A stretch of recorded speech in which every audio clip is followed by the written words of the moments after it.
Hi hello welcome back to creative living. ఈరోజు నేను చూపించే రెసిపీ వచ్చేసి జొన్న పిండితో మురుకుల్ని ఎలా తయారు చేసుకోవాలో చూద్దాం.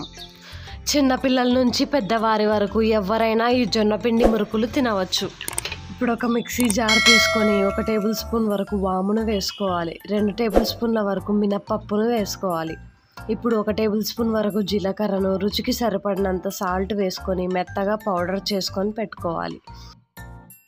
ఇప్పుడు ఒక మిక్సింగ్ బౌల్ తీసుకొని అందులోకి ముందుగా మనం మిక్సీ పట్టుకున్న పౌడర్ని ఇందులోకి వేసుకోవాలి.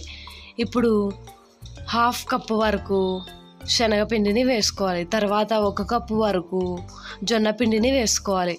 ఇప్పుడు 1 టేబుల్ స్పూన్ వరకు వెన్నపూసను వేసుకోవాలి. ఇప్పుడు కొద్దిగా ఇంగువను వేసుకోవాలి. ఇప్పుడు ఈ పిండి మిశ్రమాన్ని ఒకసారి బాగా కలుపుకోవాలి. పిండిలో వెన్నపూస అంతా కలిసేలాగా ఒకసారి బాగా కలుపుకోవాలి. ఇప్పుడు ఇందులోకి కొద్దిగా వాటర్ని యాడ్ చేసుకుంటూ చపాతీ పిండిలాగా తడుపుకోవాలి.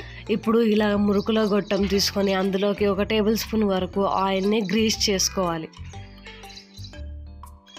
ఇందులోకి మనం ముందుగా కలిపి పెట్టుకున్న జొన్న పిండి మిశ్రమాన్ని పెట్టుకొని ఇప్పుడు ఆయిల్ బాగా హీట్ అయిన తర్వాత ఇలా రౌండ్గా ఆయిల్లో మురుకుల్లా ఒత్తుకోవాలి. ఇలా ఒకవైపు బాగా కాలిన తర్వాత మరోవైపుకు ఫ్లిప్ చేసుకొని 2 వైపులా క్రిస్పీగా అయ్యేంత వరకు వీటిని కాల్చుకోవాలి. ఇలా 2 వైపులా చక్కగా కాలిన తర్వాత వీటిని ఒక సర్వింగ్ ప్లేట్లోకి తీసుకోవాలి. అంతే, ఎంతో టేస్టీ అండ్ క్రిస్పీ అయిన జొన్న పిండి మురుకులు రెడీ అయిపోయాయి. చూసారు కదా జొన్న పిండి మురుకులు ఎలా తయారు చేసుకోవాలో. ఎప్పుడైనా ఇంట్లో బియ్యం పిండి లేనప్పుడు ఇలా జొన్న పిండితో కూడా మురుకులు ట్రై చేయండి. చాలా బాగుంటాయి, చాలా టేస్టీగా కూడా ఉంటాయి. వీడియో నచ్చితే కంపల్సరీ ఒక లైక్ చేయండి. ఫ్రెండ్స్ అండ్ ఫ్యామిలీ మెంబర్స్కి షేర్ చేయండి.